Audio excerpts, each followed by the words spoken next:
everyone! So you're gearing up for the UGC NET exam? Perfect! You're exactly where you need to be. Today, we're going to cut through all the confusion and give you a super clear, no-nonsense roadmap to help you ace this thing. Let's just jump right in.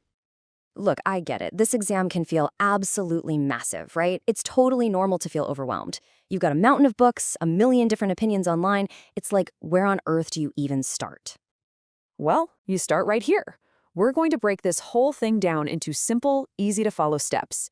Seriously, think of this as your personal GPS for the UGC NET, guiding you from the moment you apply right up to exam day. All right, first things first, what is the UGC NET? Let's make sure we get our bearings before we start the journey. Okay, so at its core, it's actually pretty straightforward. It's one single computer-based test. You go in, you sit down, and that's it. It's split into two parts. Paper I, which is a general aptitude test that everyone takes, and then Paper 2, which is all about your specific subject. And here's the kicker. You've got to do both of those papers in one single 3-hour stretch. Yep, that's 180 minutes straight through with no breaks. The pressure is definitely on. And in those 3 hours, you're looking at a total of 150 multiple choice questions. That breaks down to 50 questions for that general Paper 1 and a big 100 for your own subject in Paper 2. Now, when you do the math, that works out to roughly 72 seconds per question. Think about that for a second, just a little over a minute. This single number tells you everything you need to know.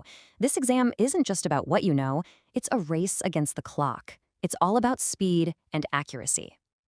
Okay, so now you know the lay of the land. Our first checkpoint on this roadmap, the practical stuff, actually applying for the exam. I know, this looks like a boring checklist, but trust me, getting this part right is so important.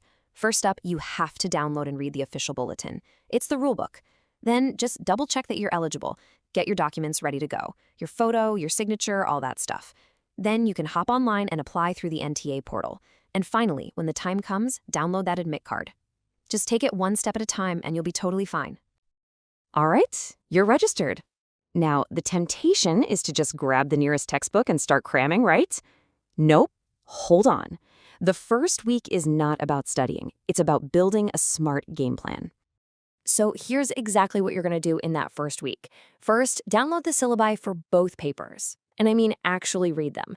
Second, and this is a big one, you can't skip this, take a past paper like it's the real exam, timed and everything. That's your starting point. From there, you can figure out your weak spots and prioritize what to study.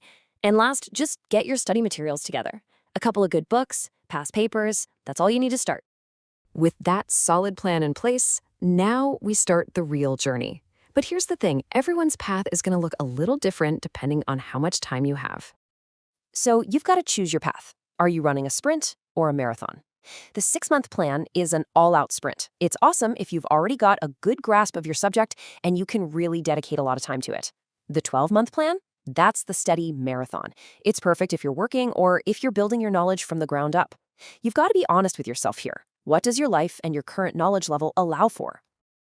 But listen, no matter which path you're on, there was one golden rule. One secret sauce.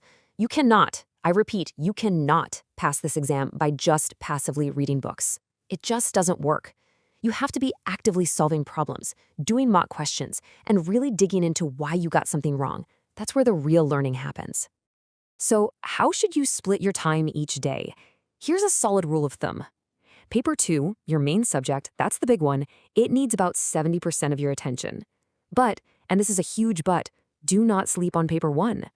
That other 30% is absolutely crucial. Seriously, Paper 1 is often where you can pick up the easier marks that will push you over the finish line. Okay, fast forward. You've been studying hard for months. Now we're getting into the final stretch. This is where your focus has to change. It's less about learning new stuff and all about becoming a master at actually taking the test. Think of your mock test strategy like leveling up in a game. You start small with topic-specific questions right after you finish a chapter. Once you're about halfway through the syllabus, you level up to full-length papers for your subject. Then, in those final 3 months, you go into beast mode, a full-length timed mock test every single week. And the most important part? You have to keep an error log. Write down every mistake, figure out why it was a mistake, and then go fix that knowledge gap. And here are 2 huge tips for the actual exam day. First, and this should be a massive relief, there is no negative marking. What does that mean? It means you answer every single question, no matter what. Don't leave anything blank. Second, a pro tip for time management, try to knock out paper I in about 35 to 40 minutes. That leaves you a huge chunk of time for the main event, paper 2. So we've got the map for the road ahead. But every road has potholes, right? Let's talk about the common traps you absolutely need to avoid. Okay, here are the big ones. Please, please, please double check your subject code when you apply. Don't be that person applying at 11:59 p.m. on the last day. The servers will hate you. And I'm going to say it one more time. Stop just reading. Practice questions. And lastly, don't ignore paper I. It's your secret weapon.